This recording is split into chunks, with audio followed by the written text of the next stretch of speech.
Morning, Jared. Morning, Matthew. Morning, Paul. Sort of a new way to start. I just got things set up a little early.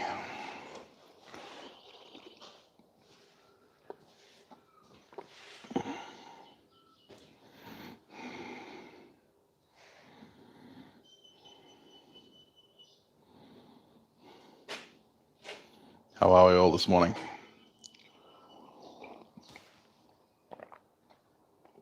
Morning, Brad. Morning, Yami.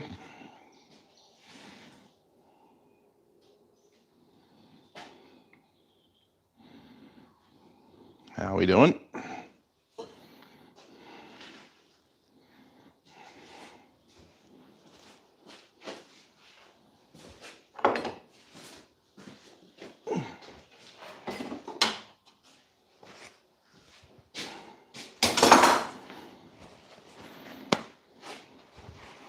Hey, Oliver. How you going?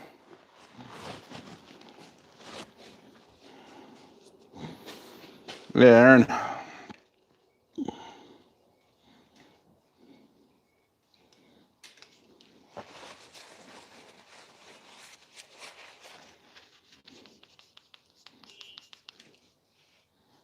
Just isn't gonna get. Okay, Crawford. Yeah, Relic Hunter, how you going? Joel, D-Barker, how are we?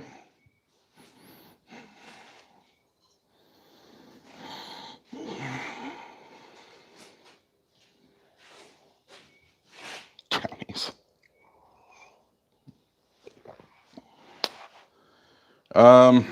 So, what am I making today?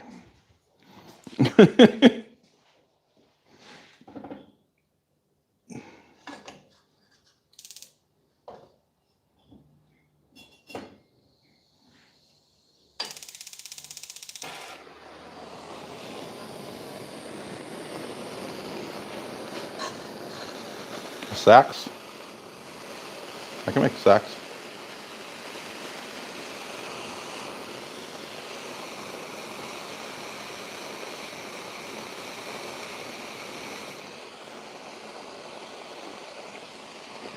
I've done that recently, Matt.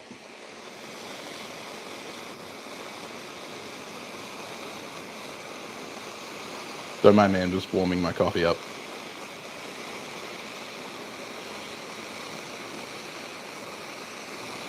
The pie pork, I plan on doing a video on my pie pork. Hey Chad, how are you?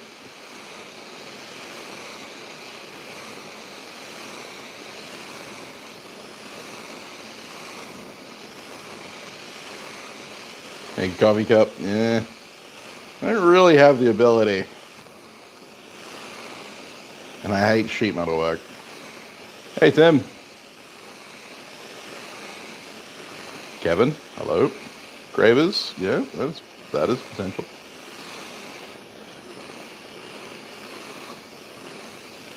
I was actually playing with the Graver stock just before they fired up the stream.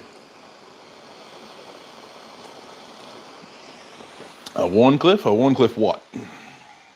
Because Warncliffe is just a blade profile.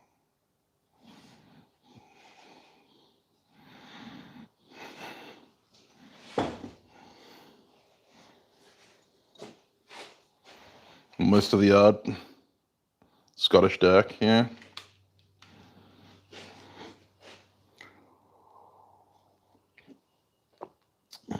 When people ask me why I like tin cups, it's one of the reasons why.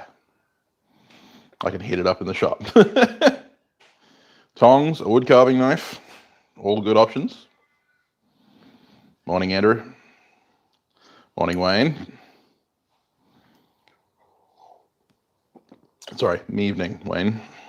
How are we?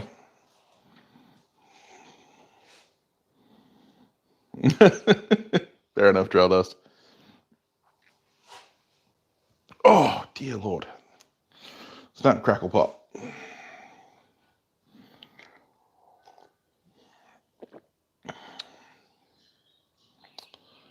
The other option is I need to make a set of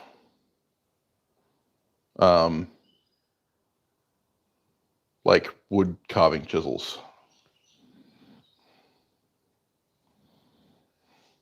Well, that's what we're discussing, Aaron.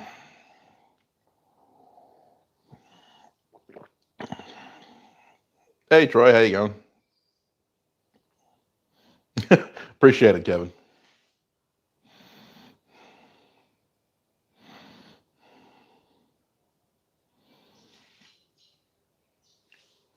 And me, yeah.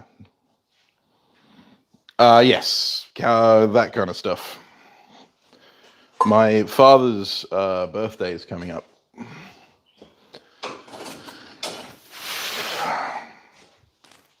So I have this piece of garage coil spring. Think I might use this.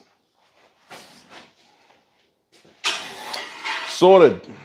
We're making wood carving chisels.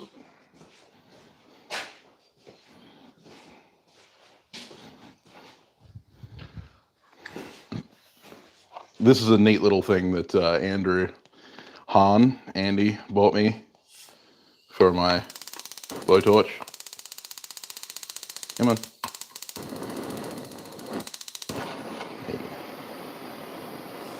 It's just one a little bit.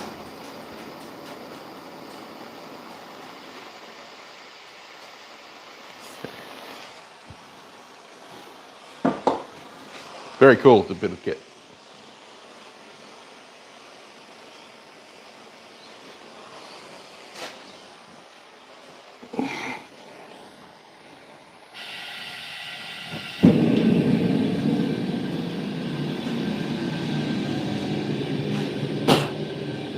Just plain wood carving.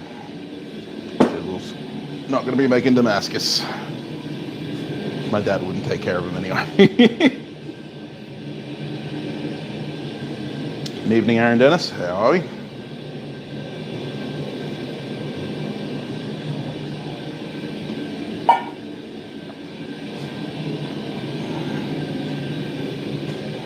Beats the cigarette lighter, yeah.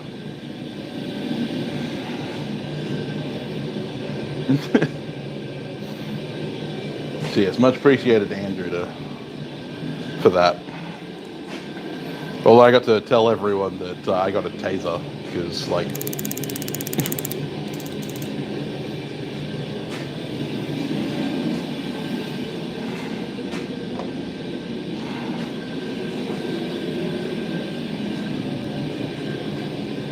breaks a set. Excellent.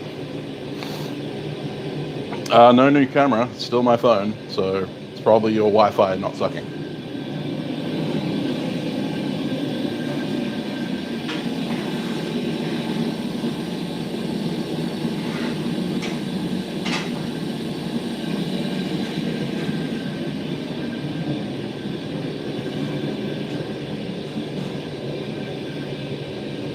You could get a piezoelectric igniter for the forge, but yeah. The thing, it'd burn out real easy. Hey, Castle, how you going?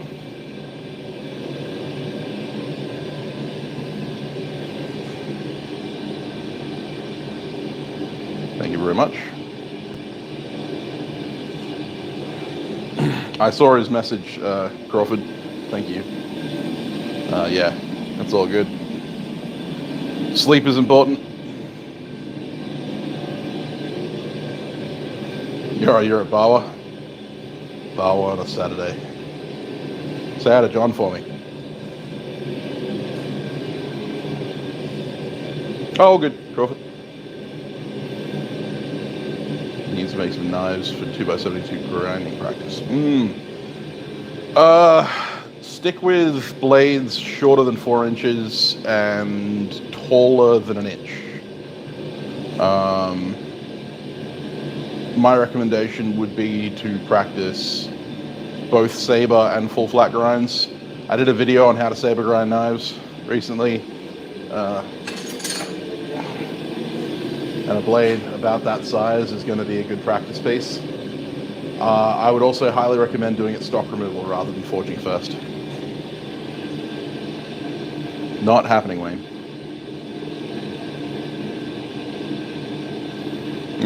Fair enough, Joel. Better than the Spark? Yes, better than the Sparker. I mean, I don't even know where that Sparker is. I was using a bloody barbecue lighter.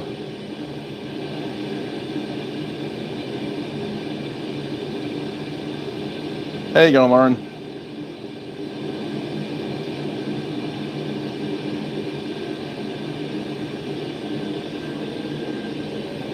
Hello, Sister Donut. How are we? 6-hour live stream? Maybe if I had a project that I could take for 6 hours.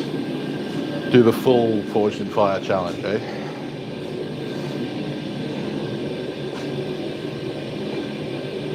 Saw that, James. Thank you very much. Hope he sleeps well.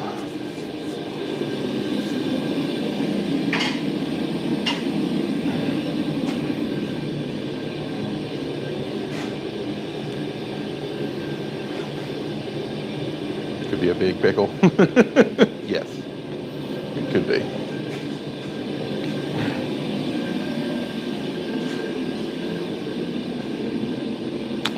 Now I have a 90-degree chisel. I think so.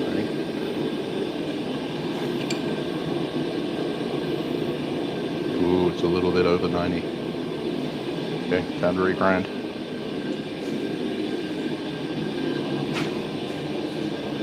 Ooh, that sucks, Lauren.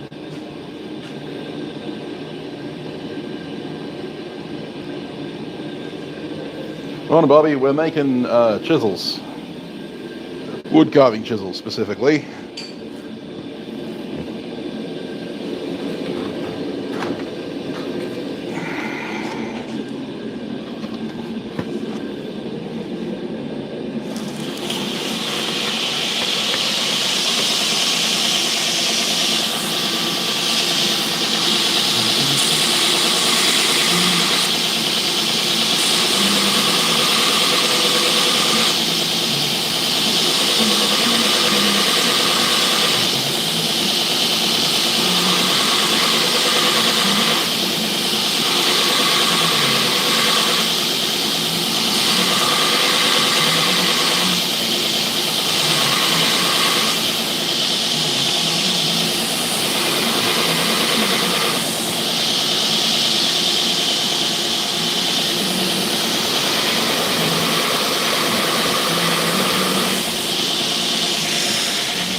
It's pretty close.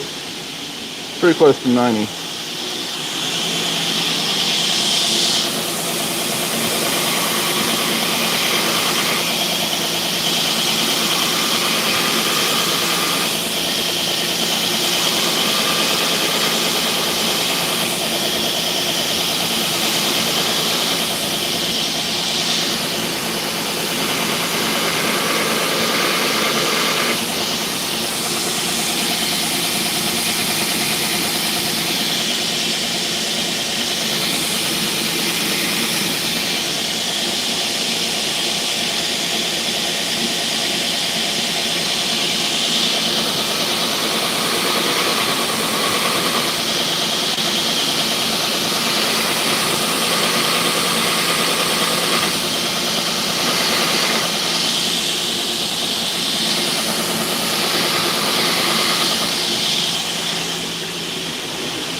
Better.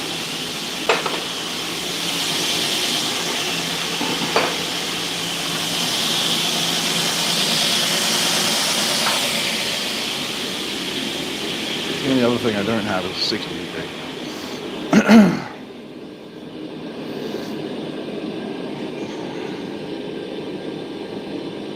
I have to make the 60 degree another day.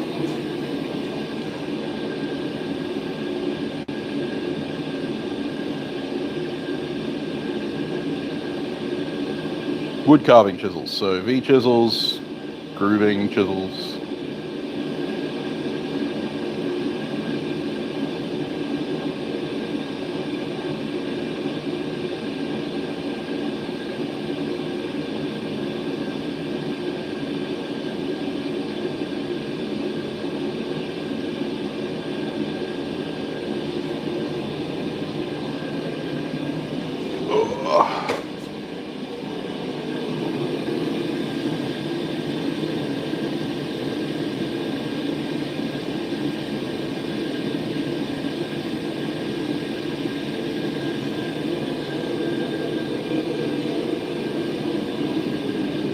Okay.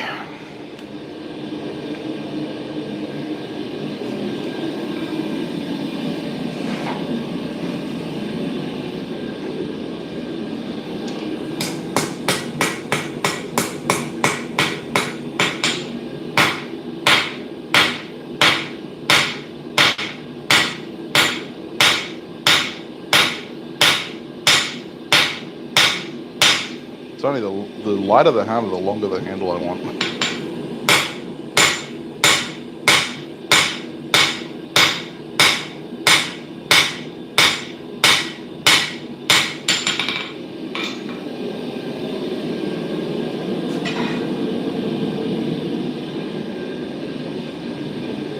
I was literally forging with 2 fingers hanging off the end of the handle. All right, Rob, sleep well.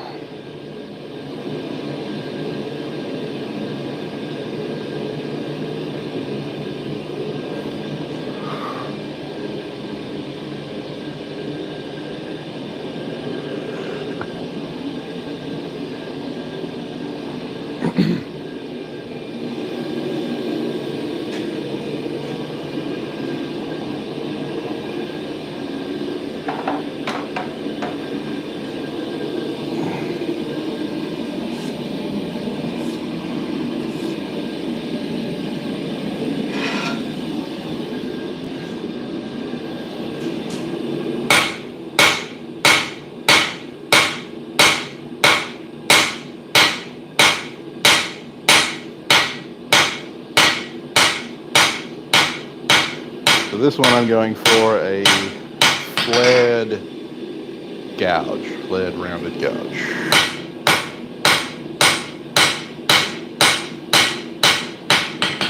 Start big, work small is my idea for this project.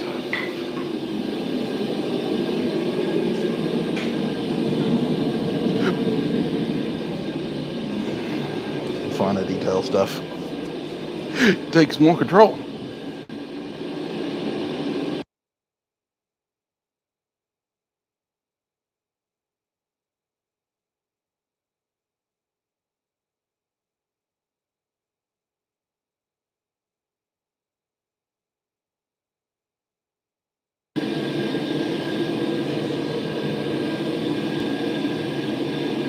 Hey, Metal Man, how you going?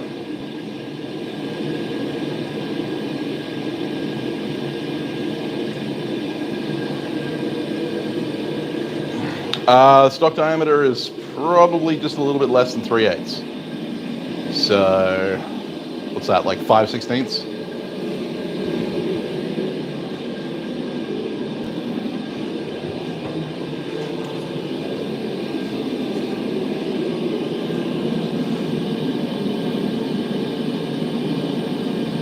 No, it's almost exactly 3/8.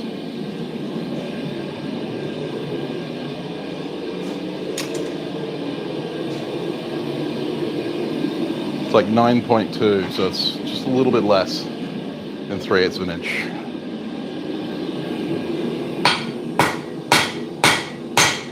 .2 millimeters for those of us in modern countries.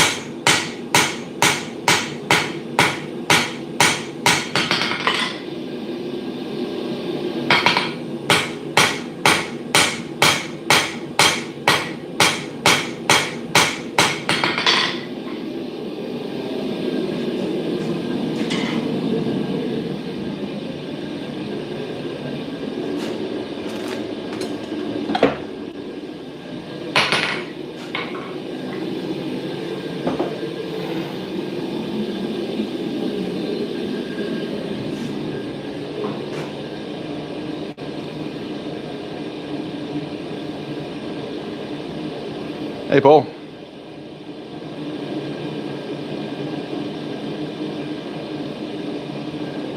Yeah. Well, yeah, Daniel. All the countries that have caught up with the metric system.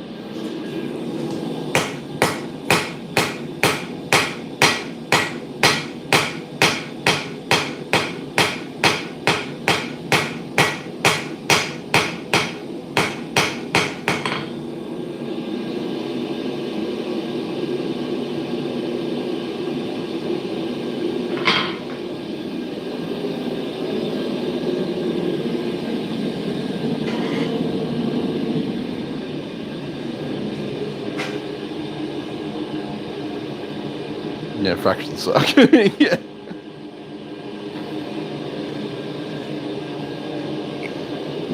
Metric. Yeah, well.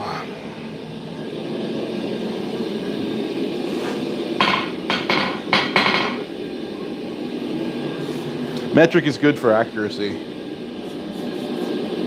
Imperial's good for close enough.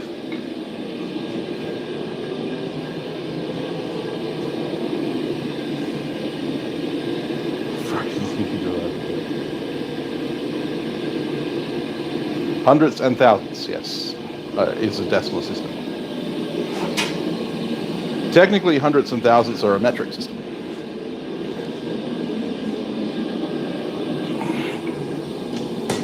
And shout out to all of the Australians in the chat that picked out hundreds of thousands and thought immediately of fairy bread.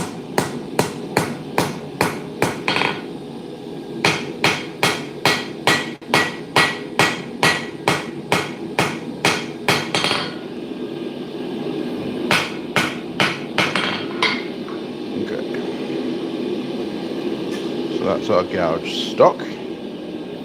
Do I separate it off the bar? Yeah, I separate it off the bar first.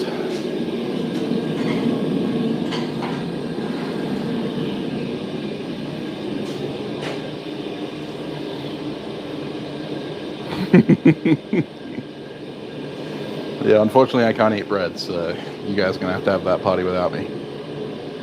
It's a metric standard system. Yes.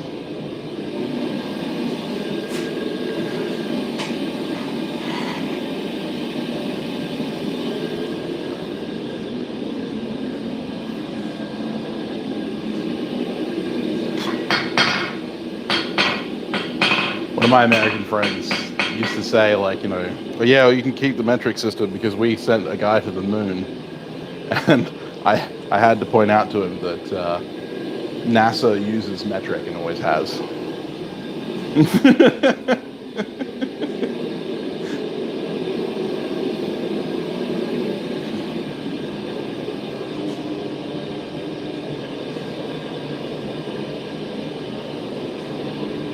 Yes, they translated it, yeah, so that the American public would understand, but NASA did all of its calculations in metric.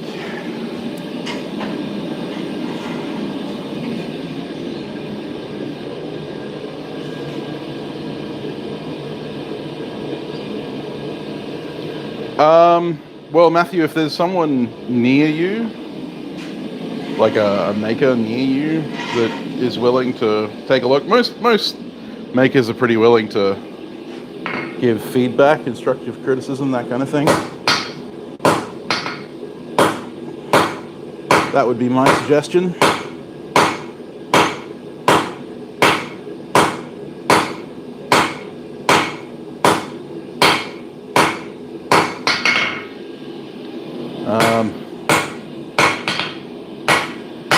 If you're in a position where you don't have access to a competent maker nearby, taking well-lit photos and high-detail photos.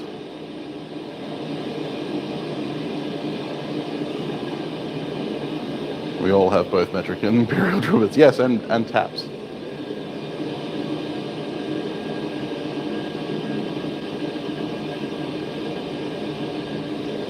Hello, America's favorite hoarder. How you going? It's a bold claim. There are some serious hoarders in America.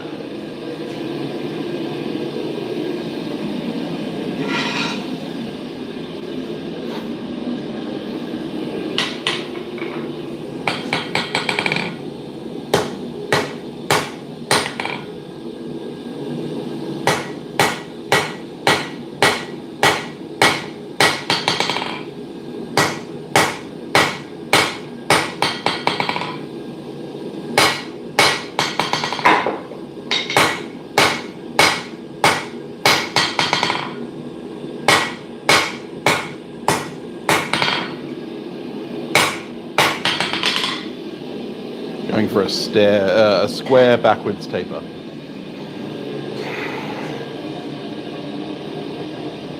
You got any power hammers?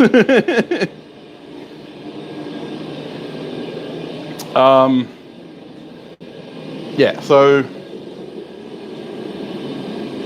when taking photos for review, if you want constructive criticism, close-ups and angles of angled shots, well-lit angled shots of transitions. So the place where the bolster or guard meets the blade, the plunge cut.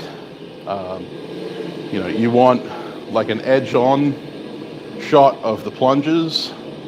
You want a blade down, like blade up from the tip shot. You want a blade down from the tip shot. Like again, you want that transition between, if it's a full tang, you want the transition between the bolster and the ricasso. You want a blade flat like this with the camera pointed down the blade, both sides.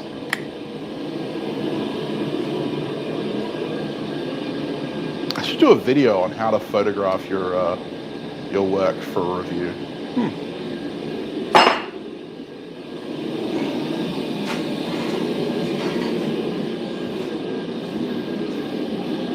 Put it in the in the chat if you want to see a video on how to photograph your work for better review.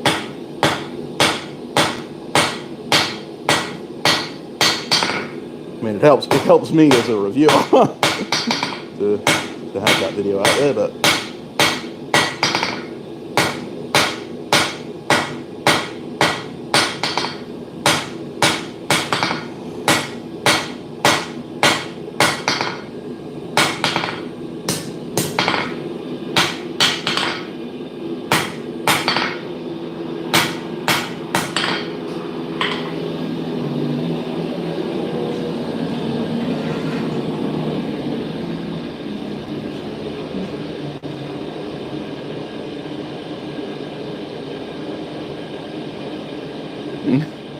fair enough, MB.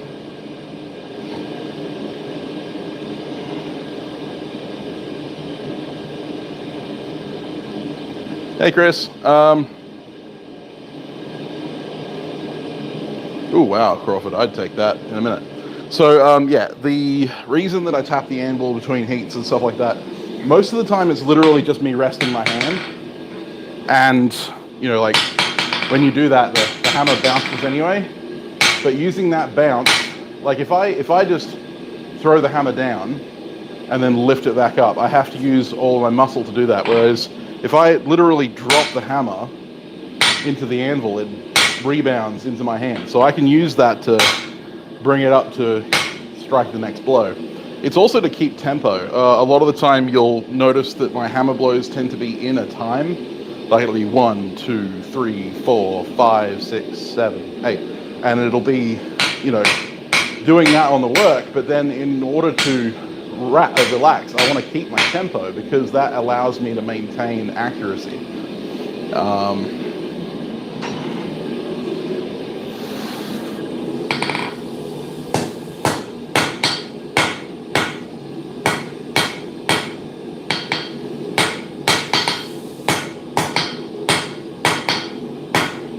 And it gives me the opportunity to look at the work and evaluate where I am in the process.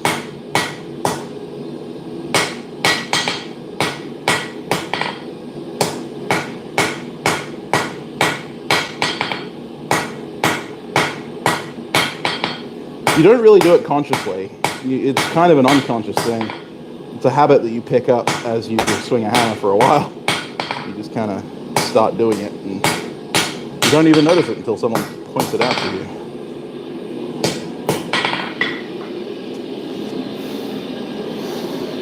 Okay. That tank's long enough.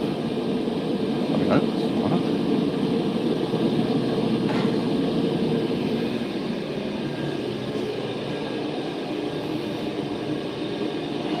Hey, Caitlin.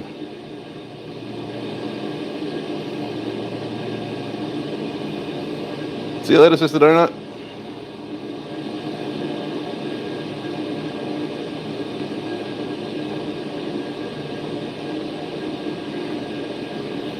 Feels a reminder to take photos, yeah. I'm making wood carving chisels. So yeah, okay, I will set up a video on how to take photos for review. Not specifically how to take photos for marketing. Like, this is the thing. I am fucking terrible when it comes to taking photos for, like, pretty photos. Alex from Valhalla Ironworks has a great video on how to do that.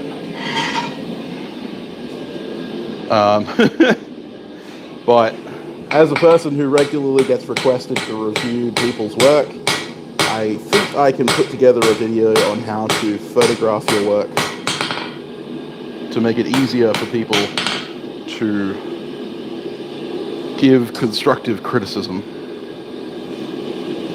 Alright. So I think I'll clip it off. Hold it in tongs so that I can then do the curve. I might actually put it to the side and just forge the preforms. Because then the rest of it's all going to have to be done over the swage block, so...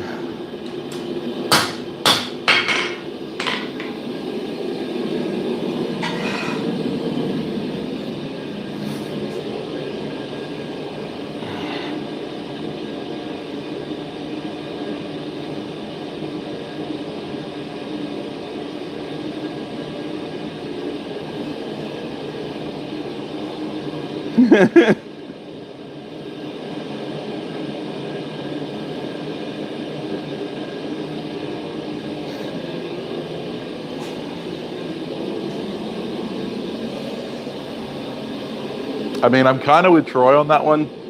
Licking your hammers is not exactly ideal.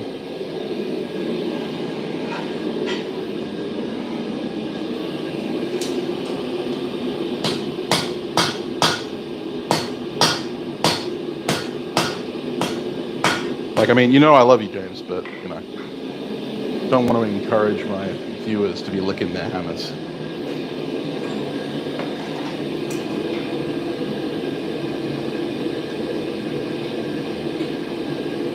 I do my best. Do my best, Crawford. Donut is donut.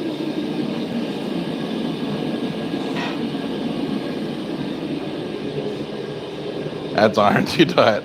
I get enough of that from my grinder. It's forged with our bare hands. We talked about that on the Forgecast. No worries, Hoarder. Like, seriously, any questions you have, feel free to ask. Let's yak more whack whack.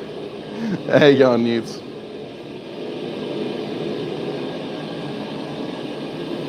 I mean, you can avoid it. You just need to not listen to me.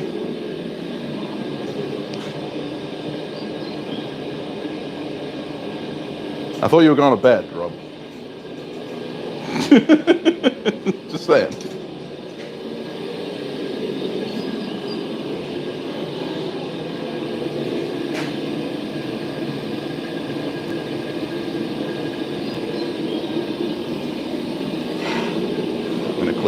Straight so that I can start the next one.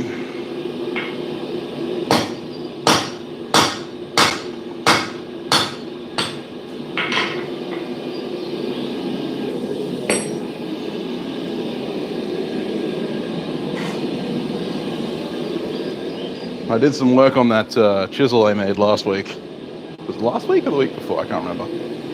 But I ended up putting some weld in and that weird transition. Ground all the surfaces, put a mild taper on the walls. You know, obviously ground in the front bevel, trimmed the end of the socket. So now it's ready for heat treat.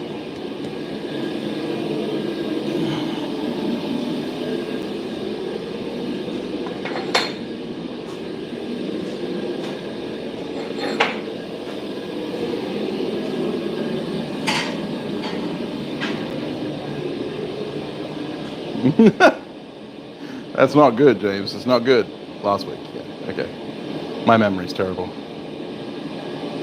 Someone with a power hammer.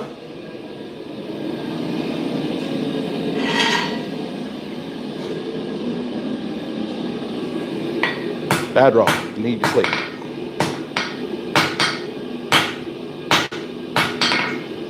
Okay. Is that what's that? A 1-inch gouge? Not even. Do I want to make a 1-inch gouge? Does Dad need a 1-inch gouge? Probably. Am I going to make one? Probably not. Not out of this stuff. Getting 3/8 to spread out to 1 inch. Fun.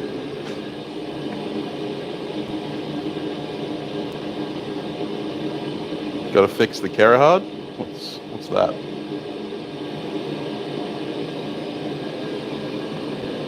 Defender of his 55 Chevrolet, yeah. Especially at 60 k's an hour. When you're starting to get into leaf tools. Yeah, that's what I was thinking. I mean, in Greenwood carving, for like Kuxa carving and stuff like that, you'd be looking at anything up to 1.5 inch gouge. Like bowl carving and stuff like that as well. But I think the majority of what Dad's going to be doing is like detailed chip carving and stuff like that. So I think this one's going to turn out to be, like, currently this one's about 15 mils, 16 mils. So like, what's that? Not quite 3/4. Less than that. It's fucking fractions, man. 5/8? 5/8.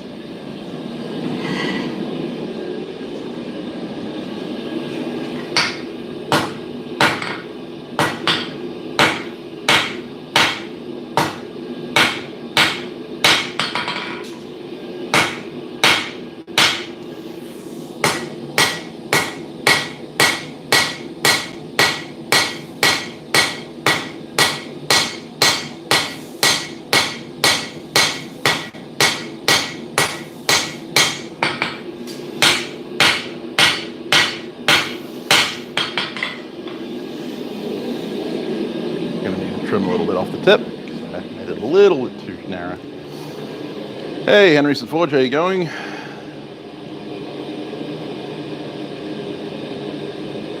These are a gift, yeah. Red power hammer made in the early 1900s, red oak. Oh, nice. He doesn't do any yet, Math. You had to play on the flywheel. Well, that sucks.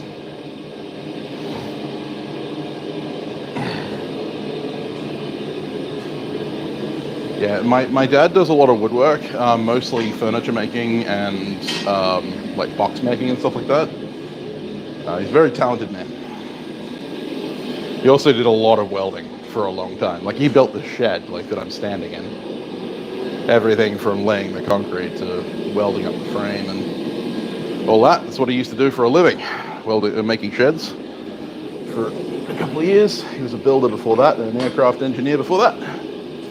But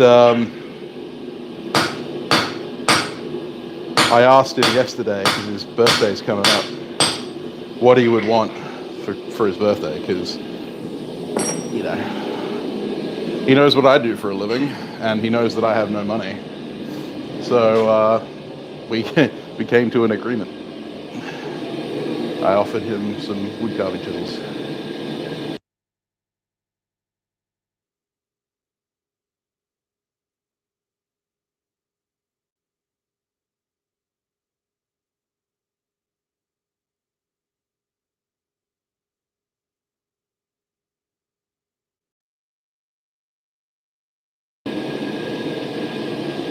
Sorry, guys.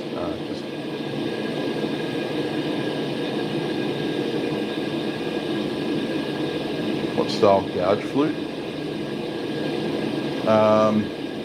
So I'm going. This one's going to be like a 3/8 gouge, I think.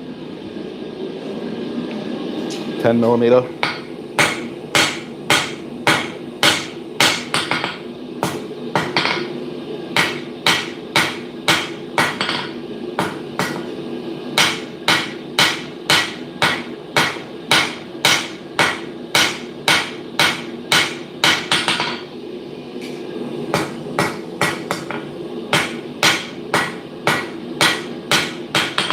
And these are all going to be flared gouges, not straight walls.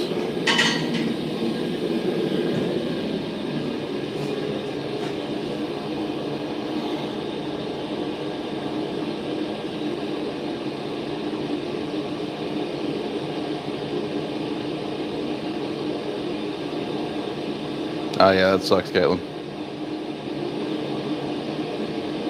I hope you didn't hear it. Hey Curtis, how you going, man?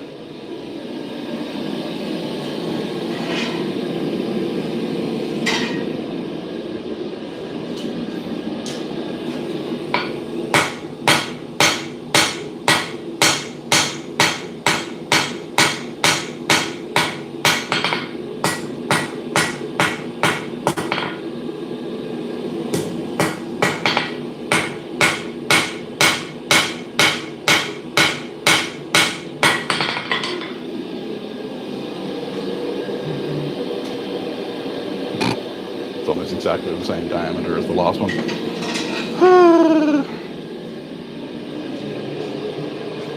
See you later, Horta.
Just using the edge of the hammer as a fuller to draw that material out of it, whilst not widening it too much.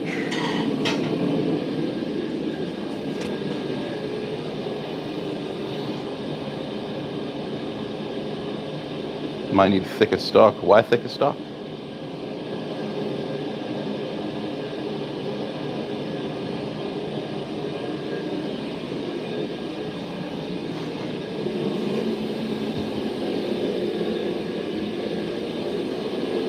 Mainly making little chip carving chisels.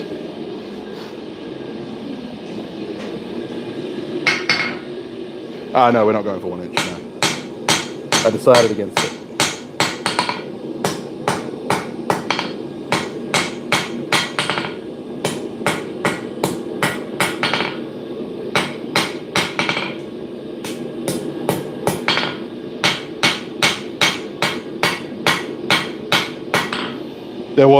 There was some thought put to making 1 inch chip carving chisels, but I decided against it in place of making just chip carving chisels.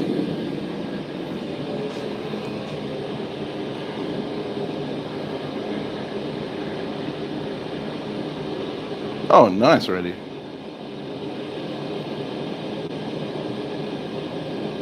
You can forge chess set. Evelyn from Evergreen Forge Works is forging a chess set right now. Almost lunchtime, Aaron.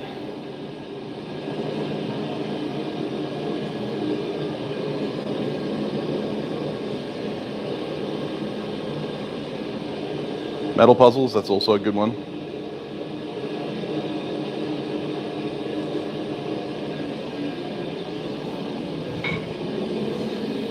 You can make some pieces from the royal game of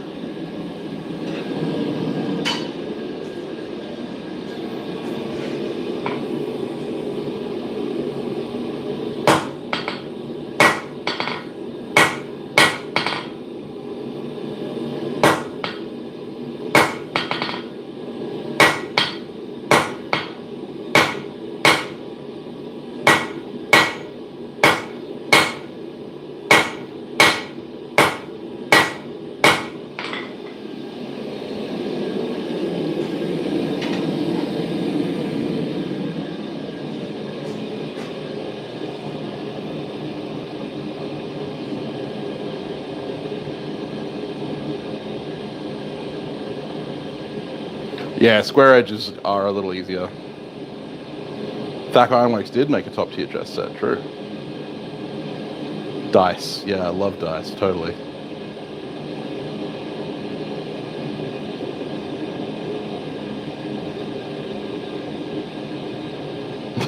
Caitlin, yeah, that list is ever growing.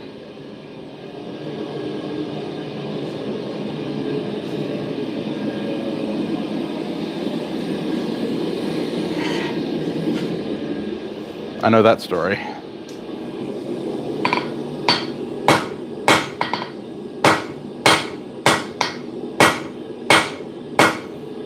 Still have yet to heat treat this friggin' sword. We'll get around to that one of these days.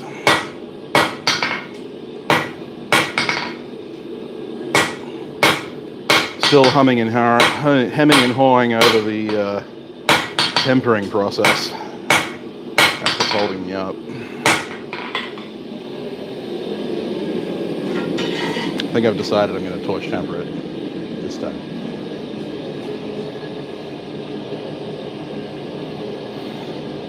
Lawn darts.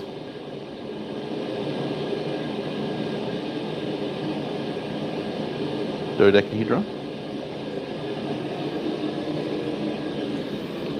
Be interesting to try and forge a D12 or a D20.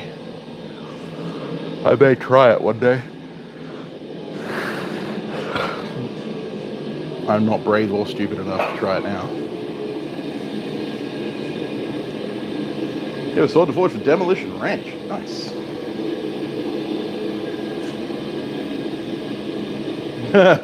Kevin, I took photos and video, thanks to Andy. I took photos and video of all of my unfinished projects on a table. It was quite an extensive collection. And it actually wasn't quite all of my unfinished projects. I just had a couple hidden away.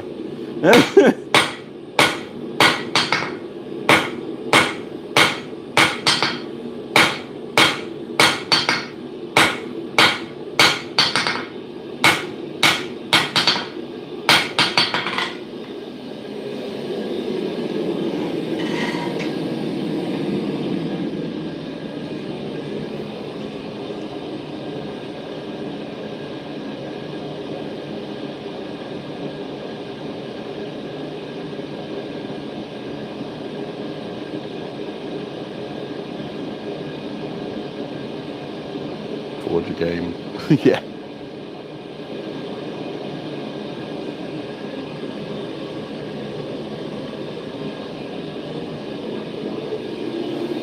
Is it going to be a super massive epic sword? Something that he can like bust stuff with? Or is it a sword that's designed to take bullets? I'm imagining it, given that it's demolition matte, it'll probably be a sword designed to take bullets.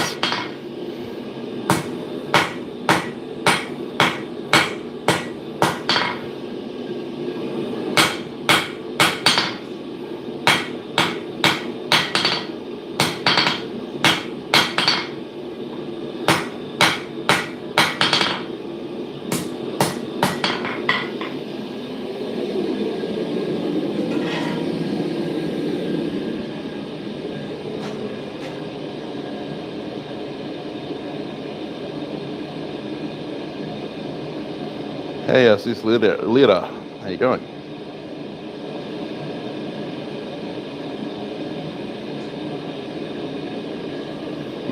Yeah, I don't think any sword would survive the 50. I mean, it depends. Edge on, provided you made it out of like Crewforge V or CPM 3V, you might get away with it.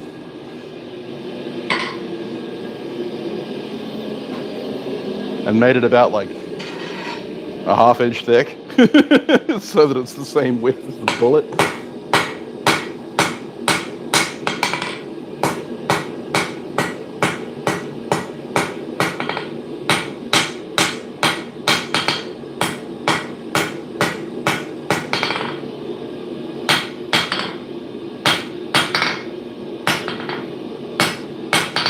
I'd be interested to see a CPM 3V sword. Stuff is just super wear resistant, super tough. I mean, I have a CPM 3V chopper, courtesy of Blades by Brandon.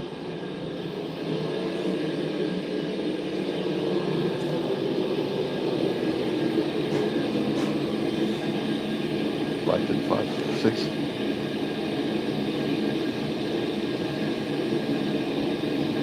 Yeah, dog bone, but they always use like 45 ACP.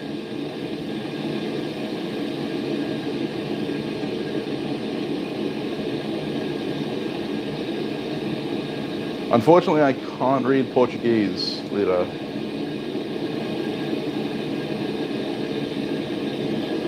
Like, what people don't understand about, like, physics is that pretty much any piece of steel, and there's video of butter knives cutting bullets in half, pretty much any piece of steel is going to be capable of splitting a bullet, provided that the bullet is like soft and slow. And 45, whilst one of my favorite calibers, given that it was developed for one of my favorite platforms, is, you know, fantastic cartridge.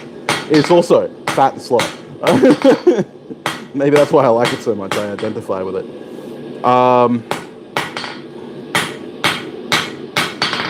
So it splits real easy.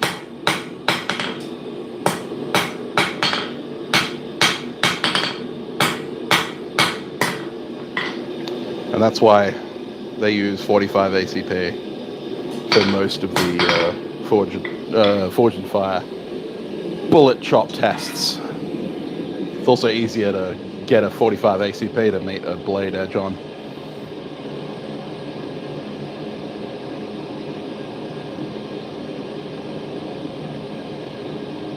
Ah, no, it was definitely 45. The 1911s, at least, when I was watching, were definitely 45 ACP. I mean, they could have changed to 9mm. 9mm's still fat and slow. I mean, forging scissors, nice. So, I think the hollow point. From what I saw, they were FMJ, but it really doesn't make a difference. I've split FMJ 357 mag, 45, 40. We used to do all kinds of stupid shit at my pistol range. The thing is that literally any pistol cartridge is fat and slow compared to a rifle cartridge. And when you're talking about 50 BMG, it is merciless.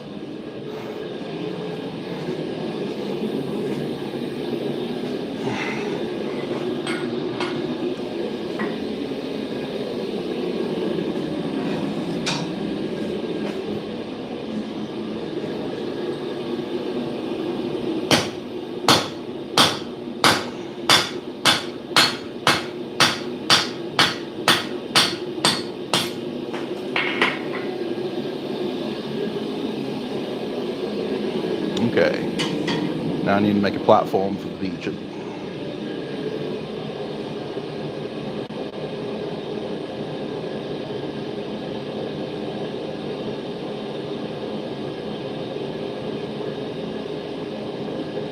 Scissors in your forging bucket list? Yep. Speed defeats armor, indeed. Yeah, the thing is, like, at the end of the day,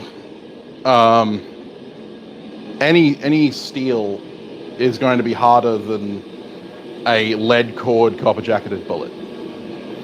The only way you're going to have something harder is if you have like tungsten cored or hardened core API rounds, which you're not going to use in a pistol anyway, because pistol calibers don't move fast enough for API to be effective. There are some tungsten cored 10mm auto loads that I would probably trust to do the job, and I've used 44 and 357 API that we loaded for fun. But yeah, it's not practical. Okay, so this is going to be the V Chisel. A little different.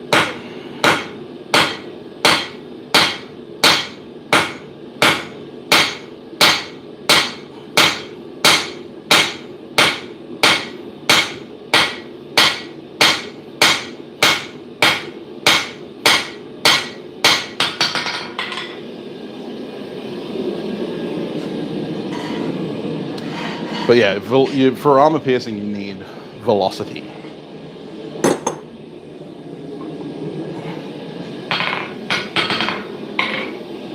And the only really high velocity, technically high velocity pistol ammunition that I know of is the 5.7mm developed for the FN57 and the P90.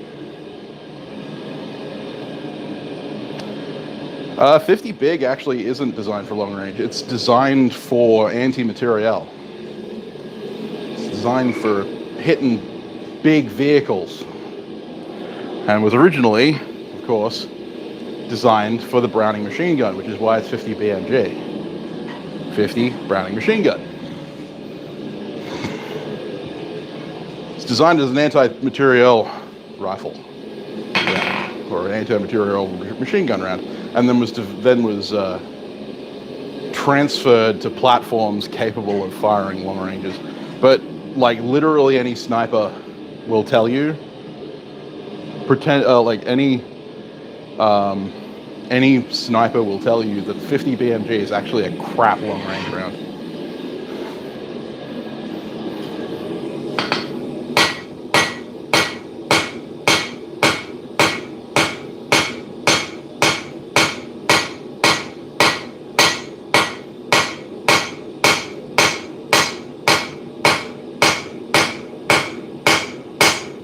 Like having fired 50 BMG out of the M107 platform, I can tell you right now, I prefer 338 Lapua like any day for range work.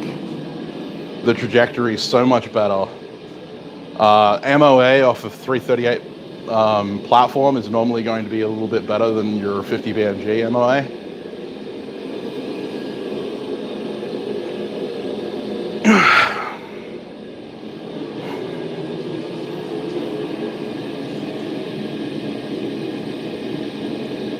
I doubt it, Aaron. Yeah, unfortunately true. Yeah, 338 is just a million miles better.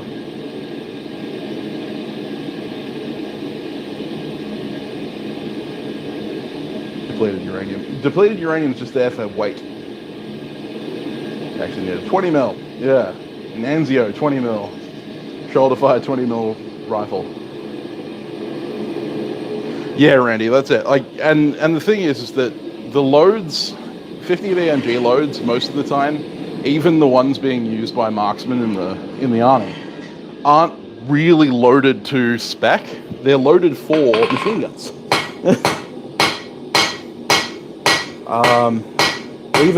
Even marksman capable rounds aren't loaded to MOA. They're loaded for punching through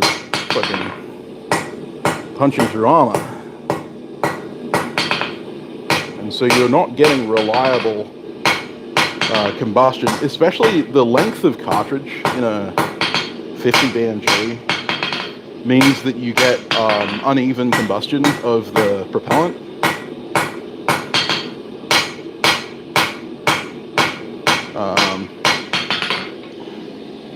Sorry, I'm going all gun nerd on you guys, but get me started.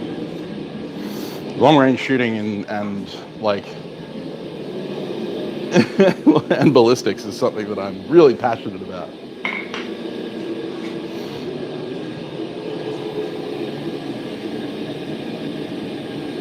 Oh, nice, Aaron. 8mm Mauser, yeah. 7.62 and 60. Train with 338 Lapua SWAT, yeah.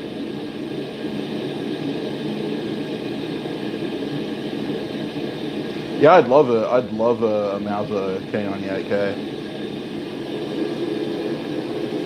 270. Yep.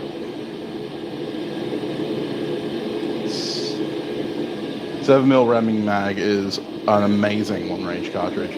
It's really bad on barrels. Like it's really, really brutal on barrels, but it is a fantastic long-range cartridge. That's actually what I learned to shoot long-range on. With 7mm Remington Magnum.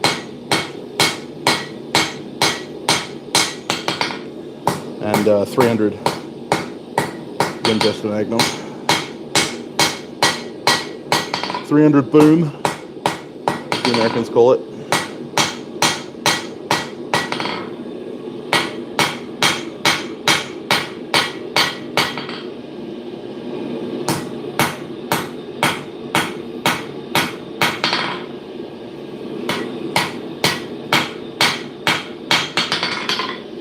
Although I hated the platform that the 300 was coming out of. It was an AR 300 bolt-action rifle platform. It's basically the size of a Barrett M107 and as heavy. It's awkward as hell to shoot. It feels like a land cannon.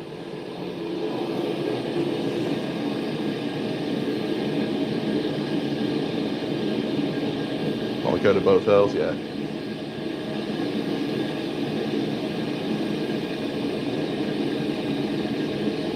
A10.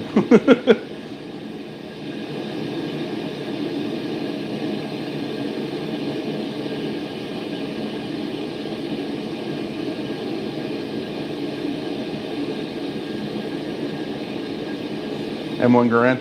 I don't particularly like the M1 Garand, I will admit. 1,000 rounds straight from 9mm, 45, 12 gauge slug AR. Oh, nice. Hey, Zach. Yeah, I don't actually like the M1 as a platform, I will admit. I love the M14, which is basically just a baby M1. I have a real soft spot for M14s. But, yeah.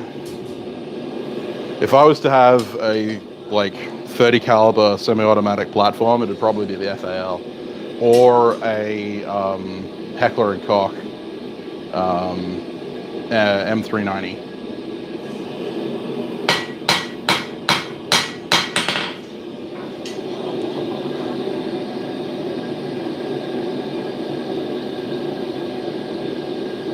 MSG90. MS90? Oh fuck. The designation fucking escapes me, but anyway.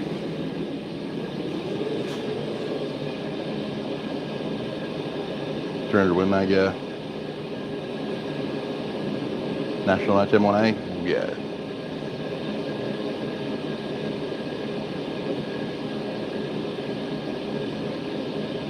$3,140 feet per second. That's pretty good.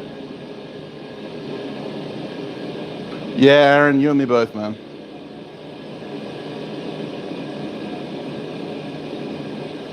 Yeah, the A10 is just unbeatable as a tank killer. It's got an Axis 243. 243 is actually a really nice round. Sorry, D-Barker. I can change it to bows. You can talk about my longbow collection.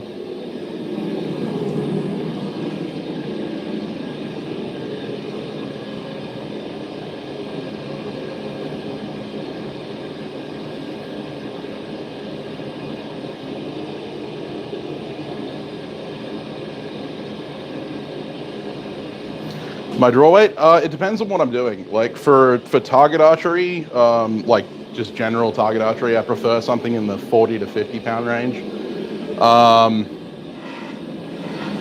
But my daily shooters are 75. And then I have currently being commissioned a 140 pound English warbow.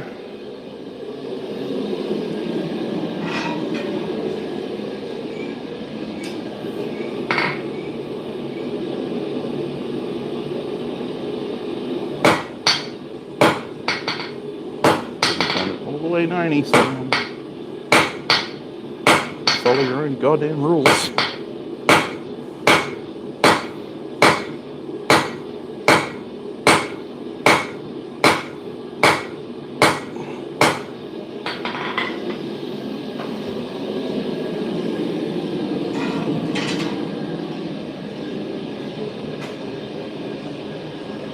Boy dark.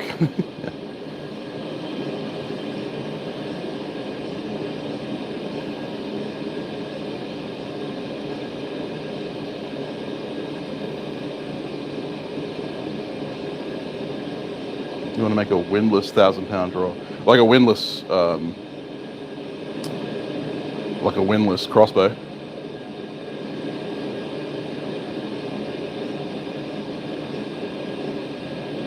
No to heavy black-handed cannon. Oh, that sucks.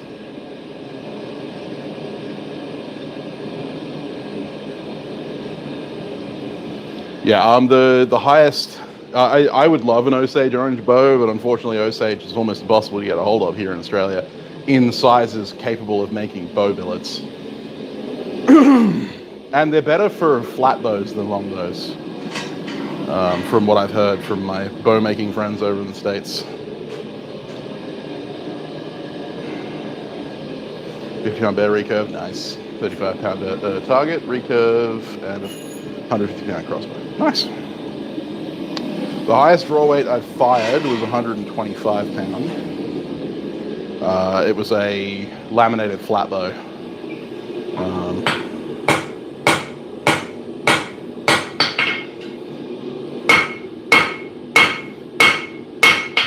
And just for some clarification, normally when referring to longbows, at least here, you're referring to an English warbow. And then you have flat bows, which are what Americans call longbows, or trad bows.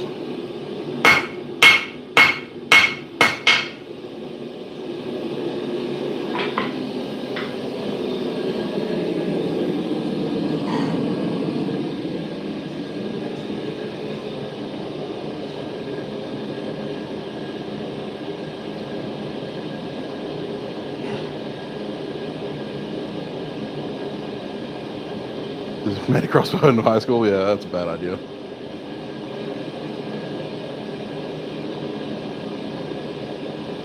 Yeah, Aaron. Crossbows aren't illegal, but you need a license, Andy.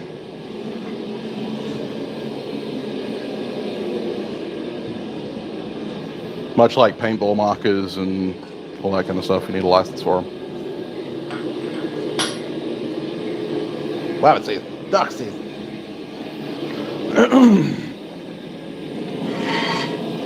I mean, we don't really have hunting seasons here because the only animals you're really allowed to hunt are pests anyway.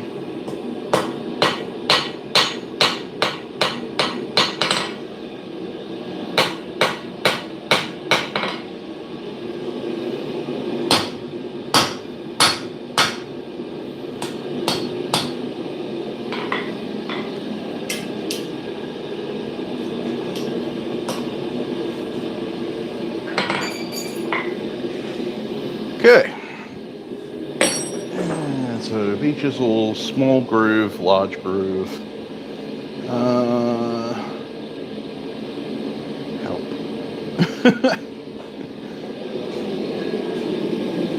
Let's try to make a super wide groove.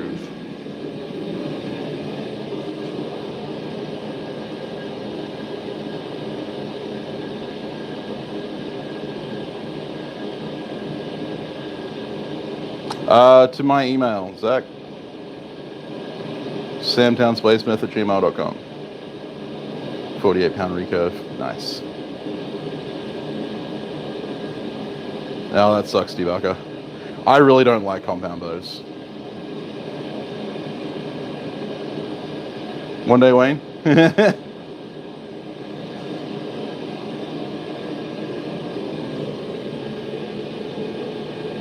What's the number one pest animal in Australia? It depends on where you live, but I'd say rabbits. Rabbits are probably our number one pest animal.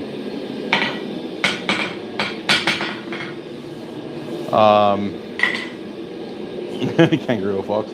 I mean, yeah, like I said, it depends on where you are in Australia. In the red centre, I would say either camel or donkeys.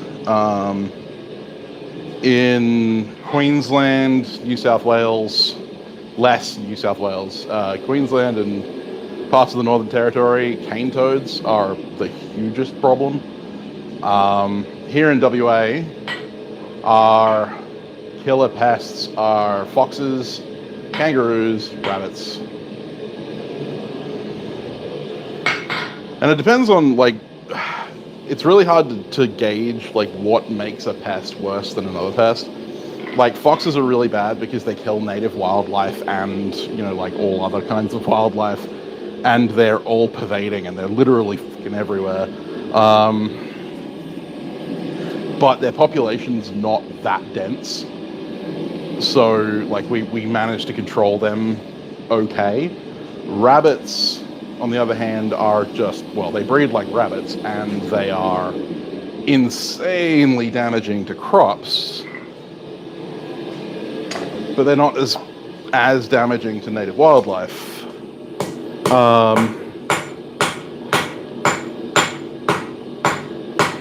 Kangaroos, again, are endemic to Australia, but are incredibly damaging to crops. So it's like, you know, how do we rate pests? How do we properly define what makes a pest worse?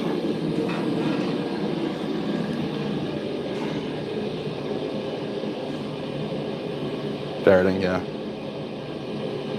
Feral cats are actually less of a problem in WA than they used to be. A lot of them have been killed off.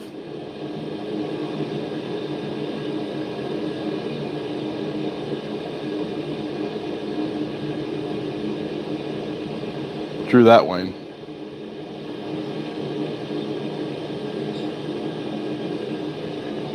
Bows with training wheels. That's right, Andy. Keep it to invasive non-native species. Well, in that case, the tier list would be feral dogs, foxes, feral cats, camels, donkeys, and rabbits. And cane toads. They were all introduced.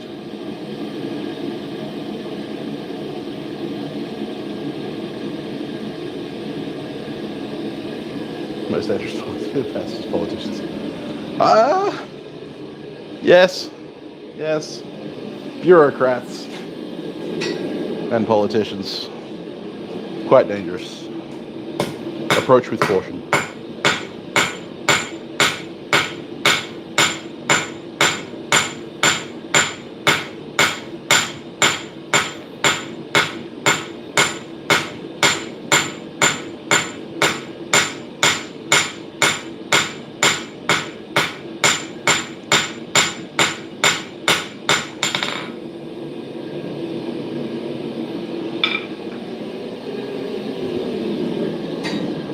Seeing how wide I can get 3/8 round stock.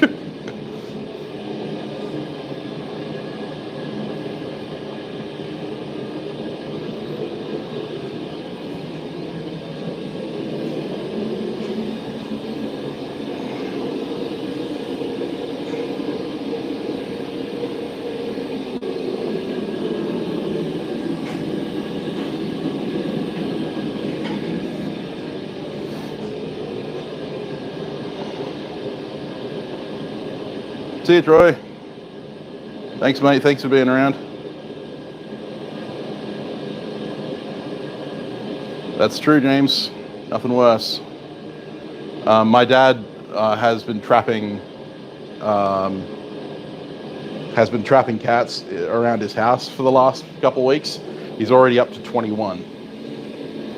We have a serious feral cat problem here in Medina. Mainly because there was a law passed in WA that required all cats to be neutered and microchipped. Much like dogs have been required to be for many years now. And of course, a lot of deadbeat cat owners decided, nah, that's too hard basket. I'm going to just let my cat go. Free! And of course, that led to a vast population explosion of feral cats.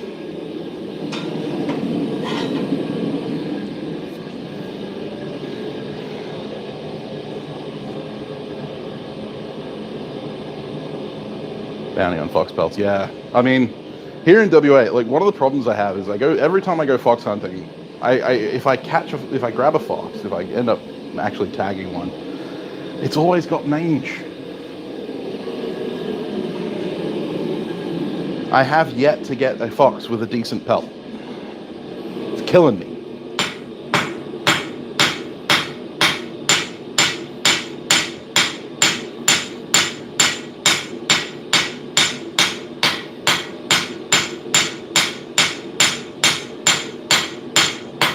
I was like, maybe the foxes in WA are just like all mangy, so I'll try hunting foxes in Queensland. So I went over to Queensland and I shot a fox, and if you wouldn't fucking believe it, it's mangy again.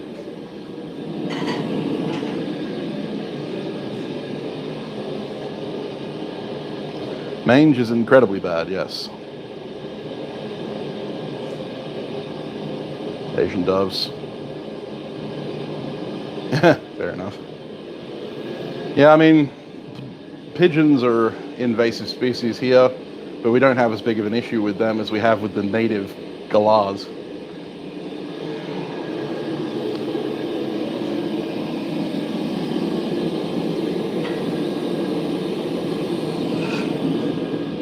Although I find it funny that a native Australian species is not native to Western Australia, but is now endemic to Western Australia, and that is the kookaburra. Kookaburra is not a West Australian native, and yet it's freaking everywhere here now. And I don't mind. I like kookaburras, but I found it really interesting that they're not native to WA.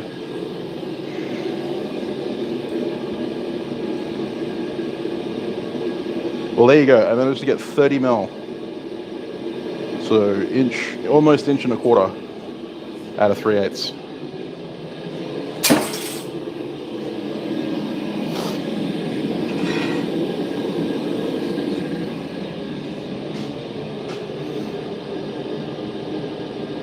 And the fudge car.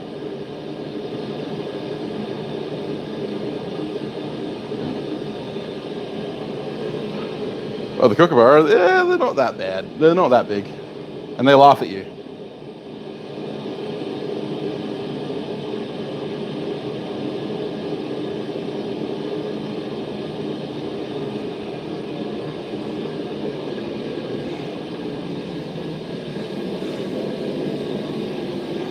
Kookaburra sits in the old gum tree.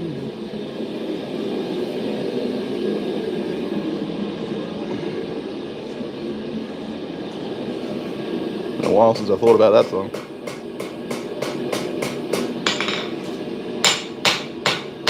Laugh, kookaburra, laugh. Kookaburra gay, your life must be.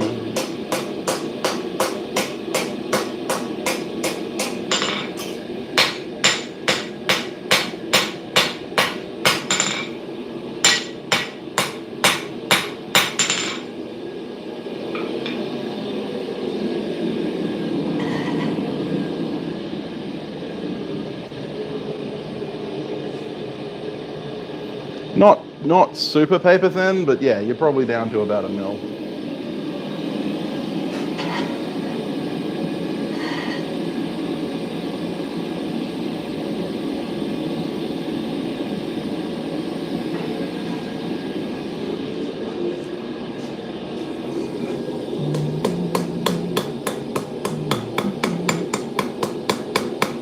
I'm dressing the edges now, so I'm probably going to lose a little bit of width.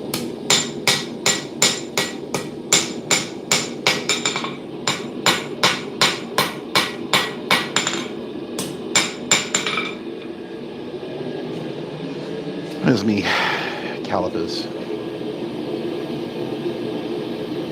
So yeah, we're exactly 1 millimeter at the edge.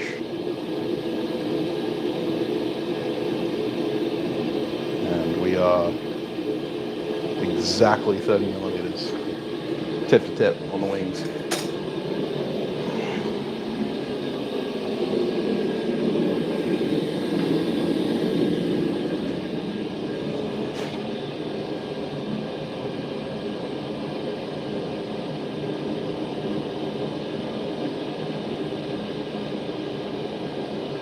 I'd say so, Castle.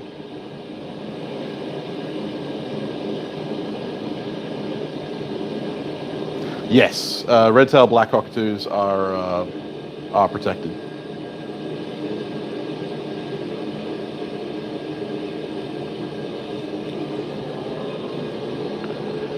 B for fine weight. Yeah, well, it's a carving chisel, so yes. Chip carving. You don't need a lot of thickness for chip carving. If anything, you want less.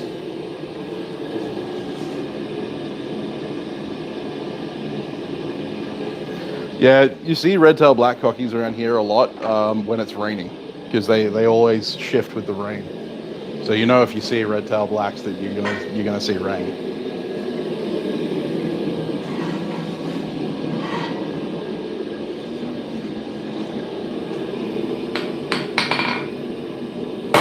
But our main problem species of cockatoo is the Corella, which is a large white cockatoo, and they are loud and irritating, and they will literally destroy everything you love. They exist purely to piss you off. And out on my uncle's farm, you see one, you shoot it.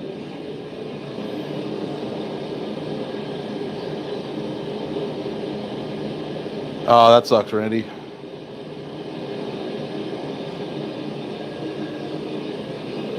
Welder Acaso, oof. Okay.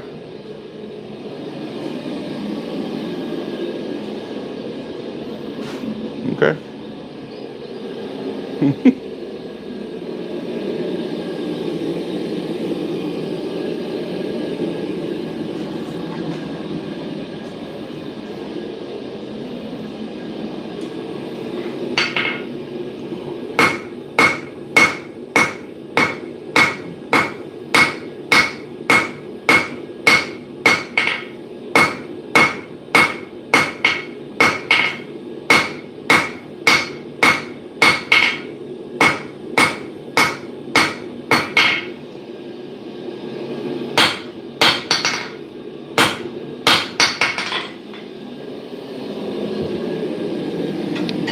Flip that off.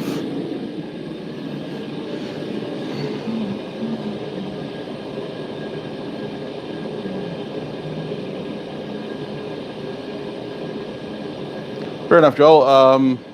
Spoiler alert for next week's Forgecast, we do another episode on history. Hey, Danny.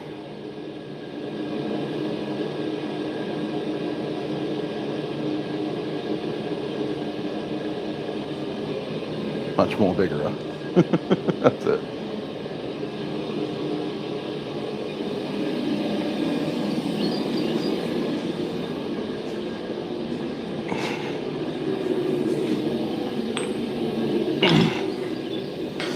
The only place I would weld on a blade is on the tang to extend it. Like, that's just my personal belief.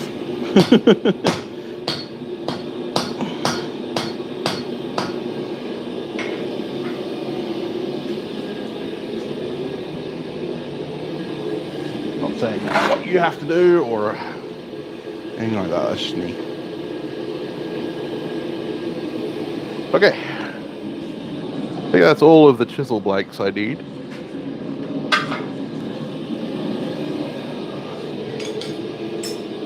I'm going to fix the tang on this one.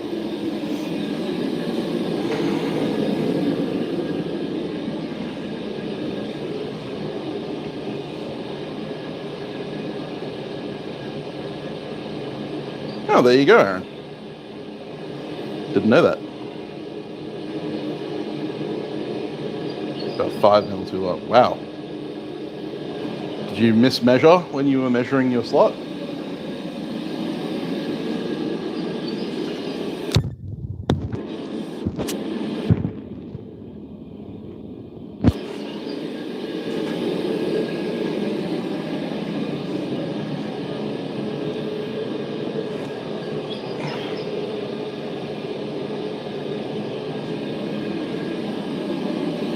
Imagine it's the urea that does it.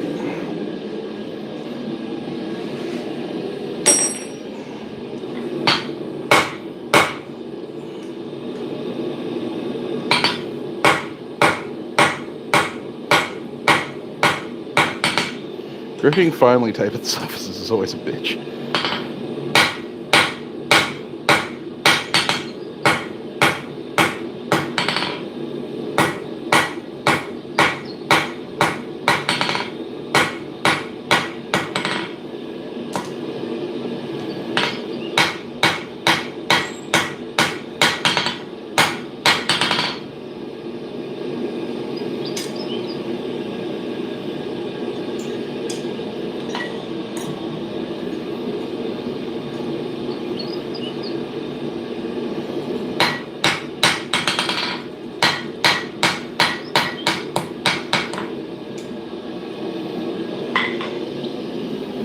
Okay.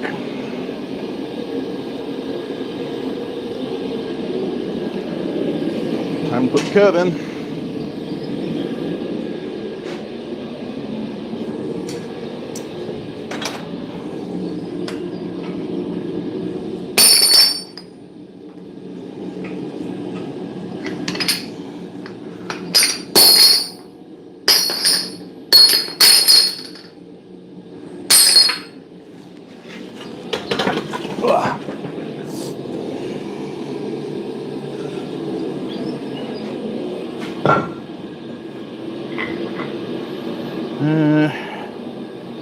Curve.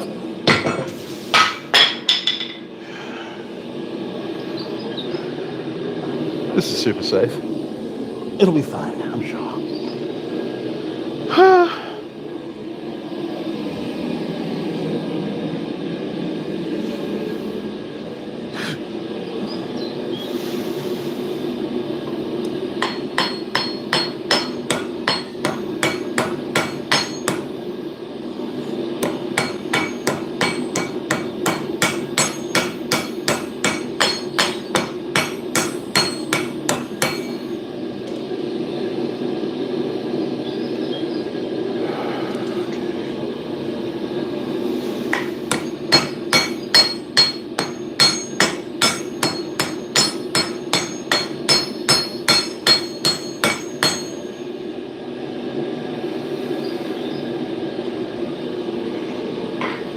Have a bit of a twist going on.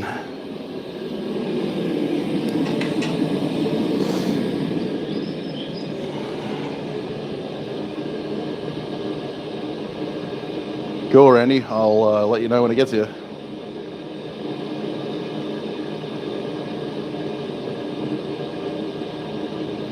Bases will eat metal, yes.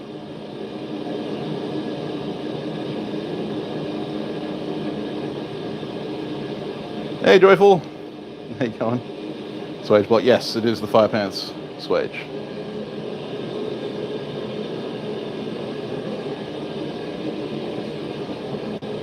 Yeah, that's always a bad idea, James. Yes, this is the Fire Pants large Swage. Highly recommended.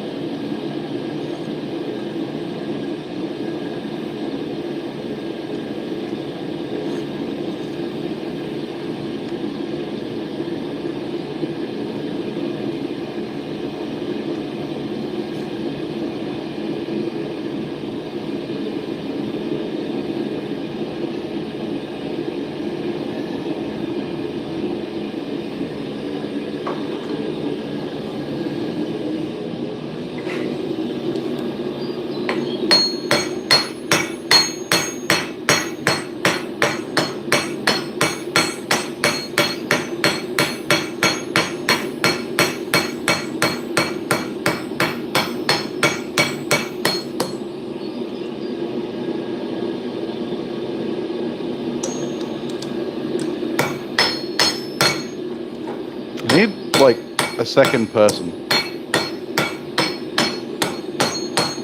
to come swing another hammer for me.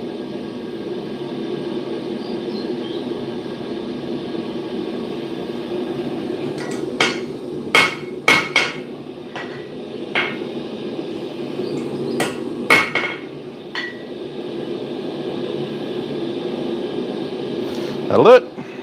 So first, curved gouge. There you go. Nice shallow, wide, curved gouge. Well, up you come then, Mr. Crawford.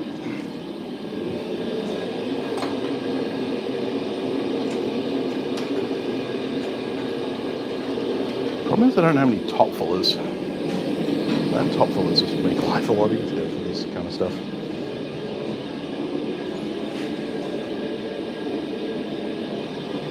I think I turned the only top fuller I had into a slot. Oh no, there it is.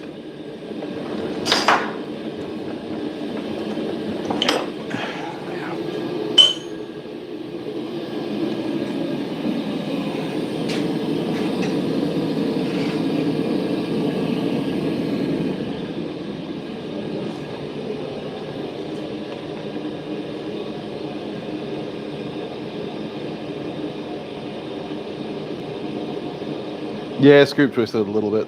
I untwisted it. To buy or not to buy, Mr. Vandenberg's? I would buy it. You're in the US. Yeah, maybe in that case. You're fine, Joyful. Asking questions is recommended around here. The only silly people are those who refuse to ask questions. No, I'm making carving chisels, gouges, specifically at the moment, for wood carving, for my father, for his birthday.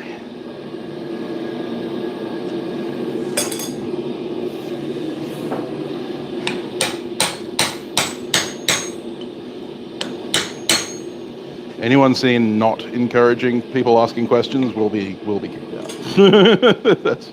That's my promise.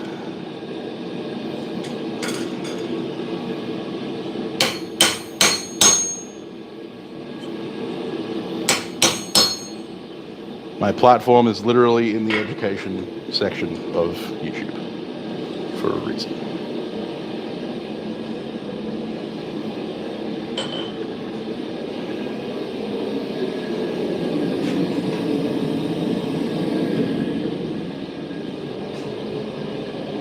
His birthday is on September 24th.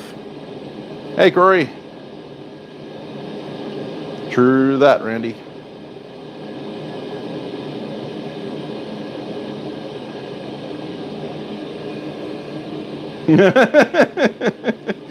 That's what I specialize in, Zach. Giving long-winded, in-depth explanations to relatively simplistic questions.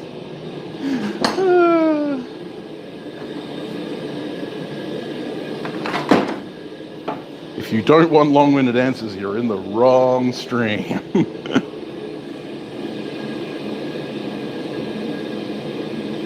Wayne, I'm gonna smack you.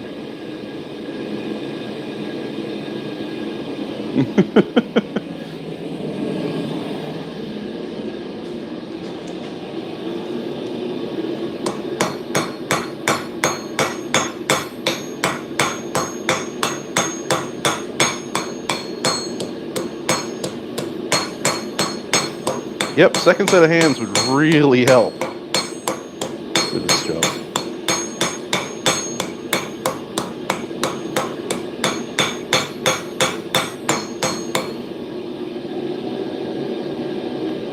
But that one came out straight, which is nice. I like it.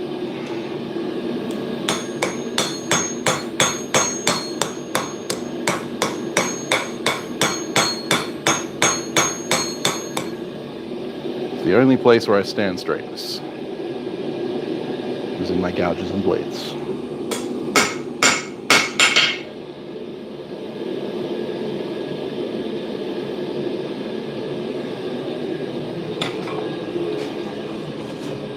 So there you go. 3/8 round gouge. Actually, this is 5/8. The 3/8 is next.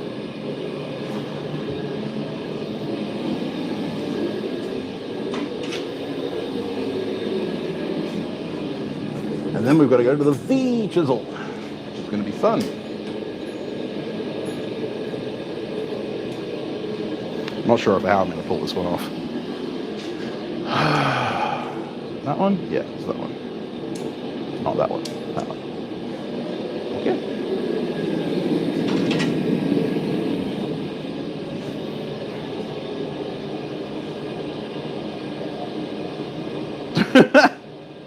Yeah, totally, Caitlin. 2 hits. Bang, bang, done.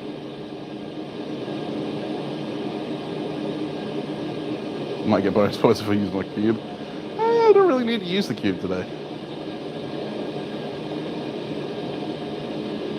And that's why I encourage questions, James.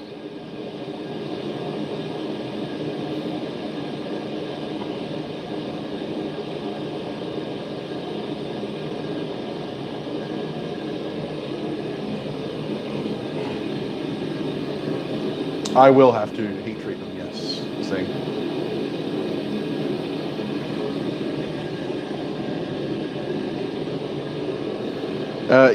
I mean, 2 hits? I don't think there's a man alive, or woman for that matter, or any kind of person capable of making a nail in 2 hits.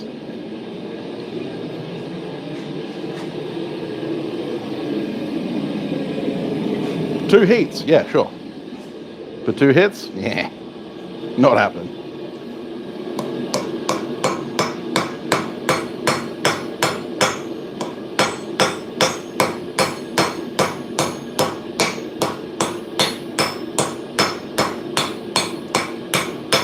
But not even the grandfather of clean forging, Lin Ray himself, could do a nail in 2 hits.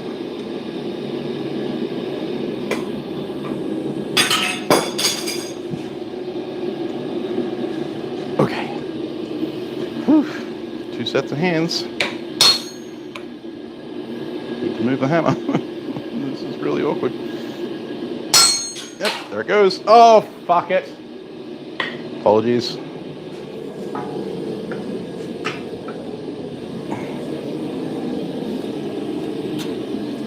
It's alright, it was black, so it shouldn't be a problem. Was that a black heat? It shouldn't be a problem.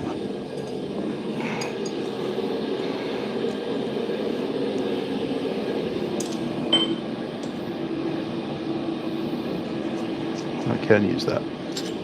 Alright.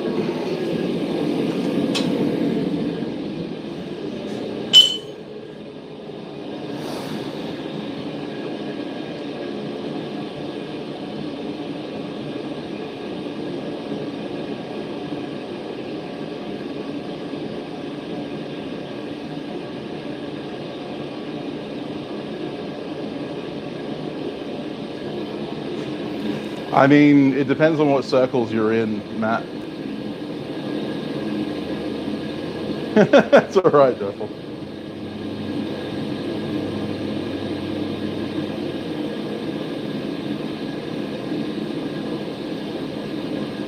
Why do you even need a user manual for the angle grinder?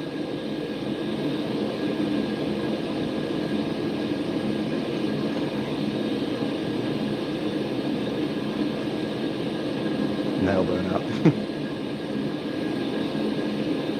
Oh, driving into wood. Sorry, I thought you said making.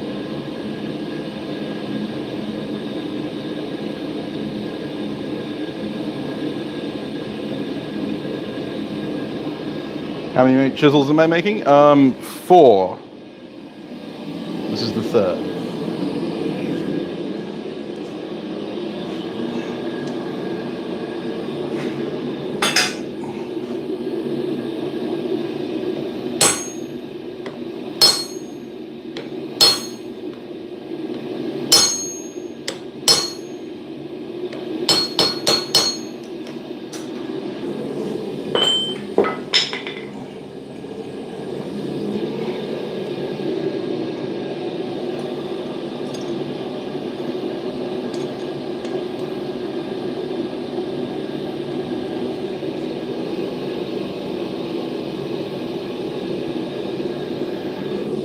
Straighten.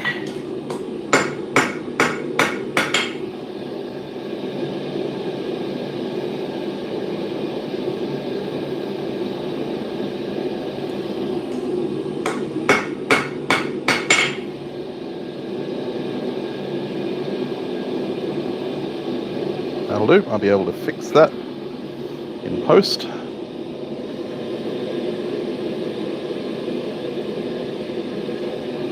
So that's the 3/8 gouge.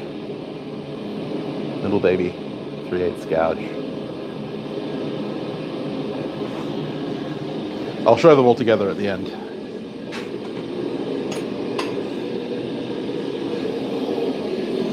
And now the 90-degree V chisel. I'll have to reorient the,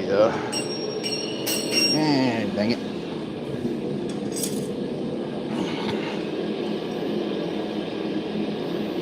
Gun bite.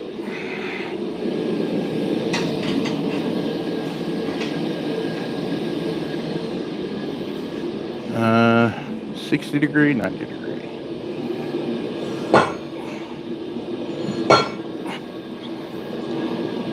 So one of the things I like about this block is it has 60-degree V's and 90-degree.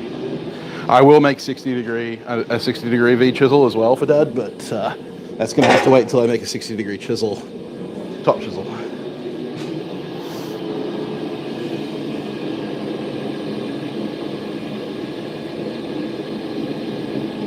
What did I just not say?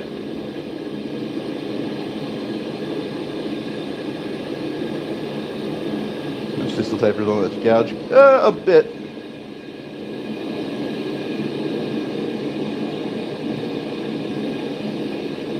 Metal hitty thing. That's fair enough. It is the metal hitty thing. I mean, technically the hammers are meant to get metal hitty things too.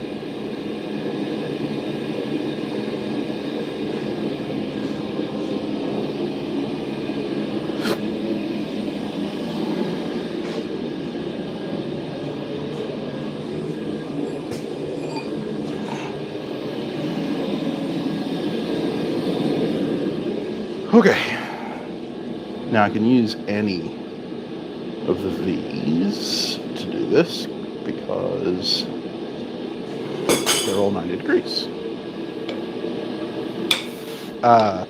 Look at where you're hitting, Sam.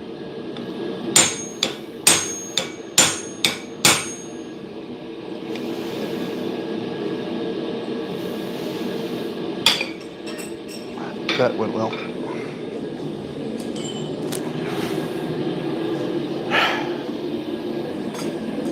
I mean, it's going in the right direction. I'm pleased.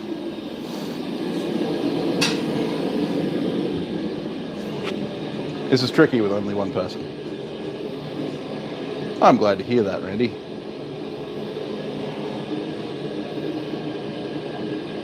Thanks very much, Singh.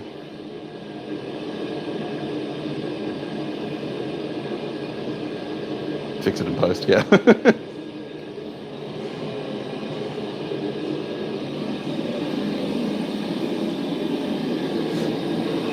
I'll fix it in post.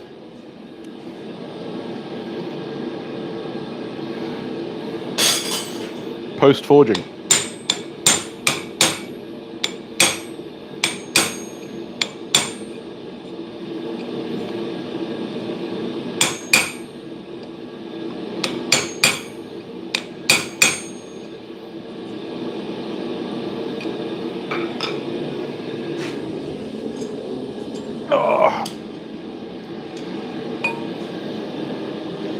Coming along.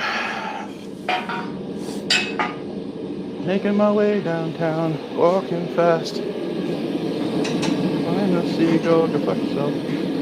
Ba-da-da-da-da-da.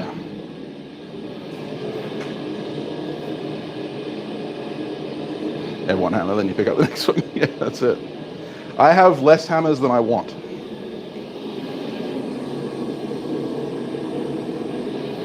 I'm currently engraving on a hammer that I'm adding to my collection,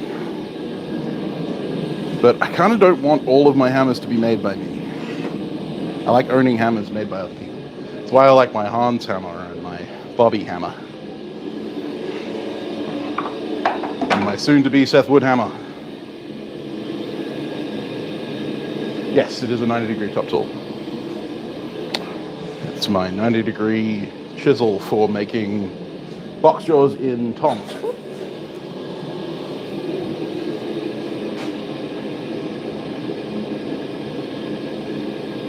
I did, Paul. Yes, I will get on that soon.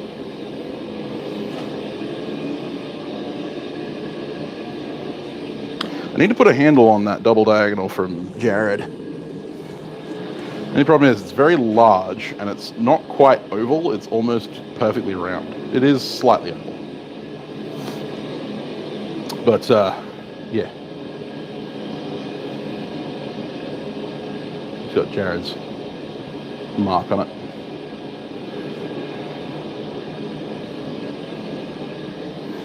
Got to put a handle on that. Got to get a handle on things.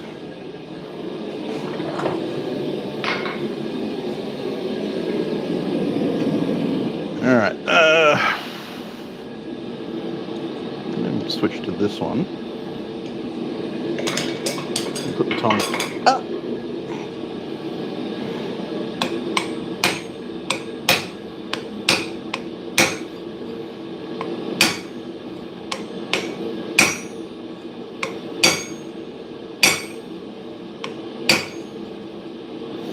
The reason I'm missing the chisel top is because I'm looking at where the chisel tip is, not where the hammer is striking.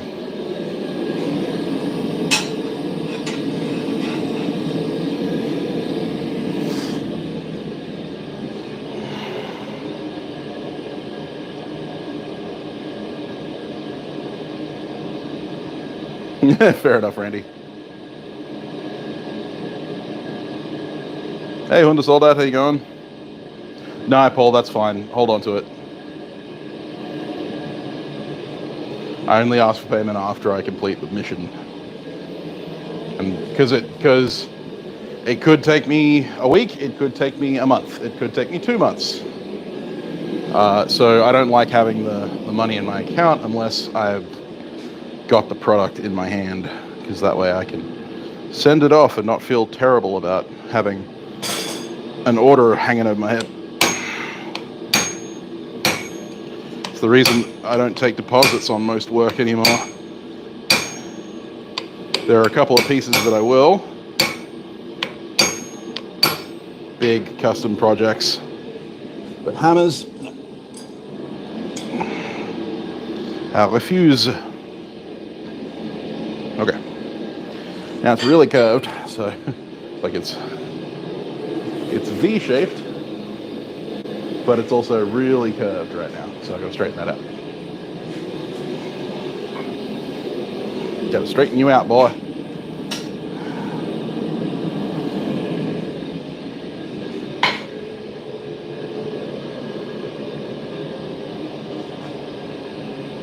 See you, Debugger.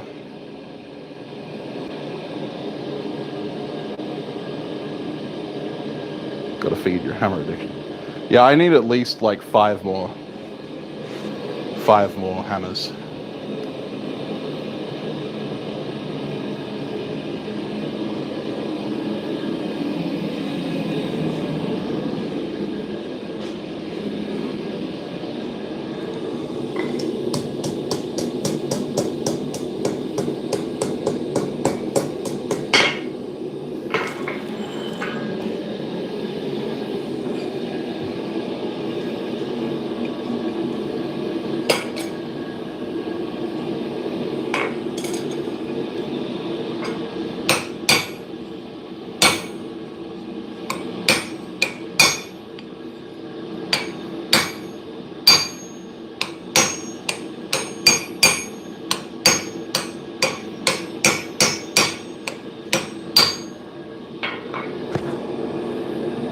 Getting a bit warm.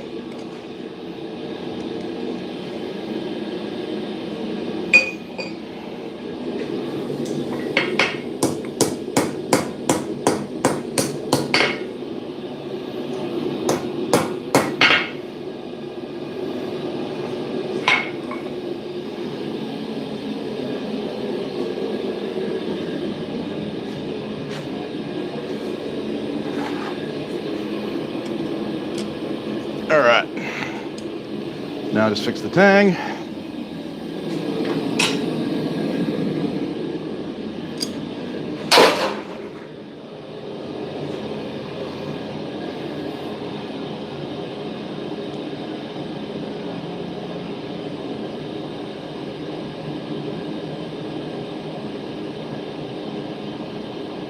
Yeah, I mean,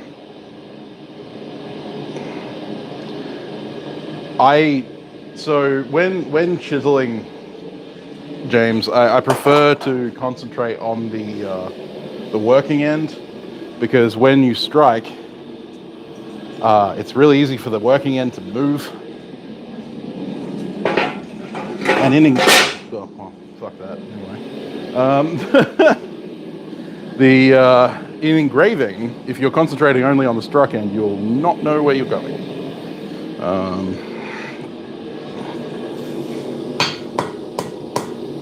But yeah, it is important to know where the struck end is. Probably more than I pay attention to.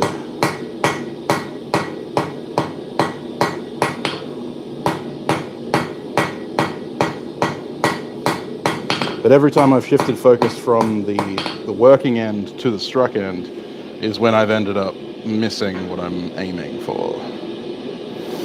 So, yeah. All right, V Chisel.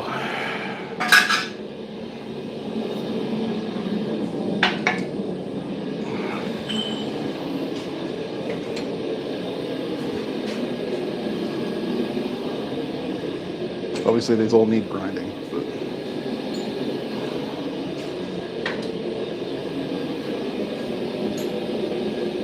it's a collection.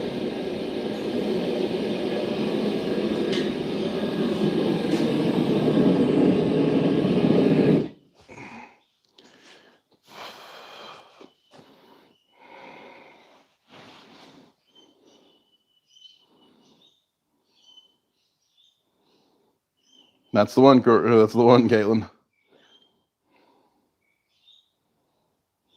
Yeah, fair enough, Matthew.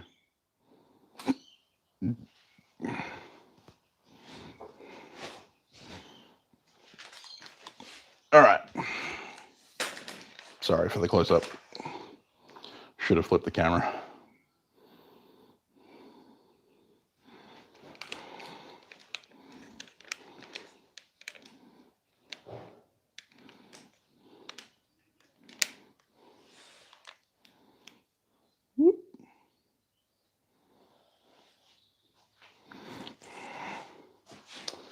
All right. So, as should be evident, we have a 90 degree on the ground. We have a 90 degree V chisel, our 3/8 inch round gouge, our 5/8 inch round gouge, and our 1 inch round gouge. Hand carving chisels.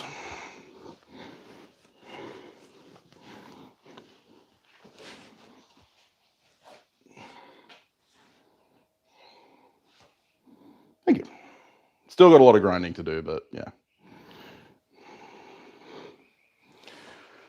Anyway, I have to get off because I've got things to do. I will let you get back to your lives. Have a fantastic day, night, wherever you are on this planet, and I will see you next time. Bye, guys.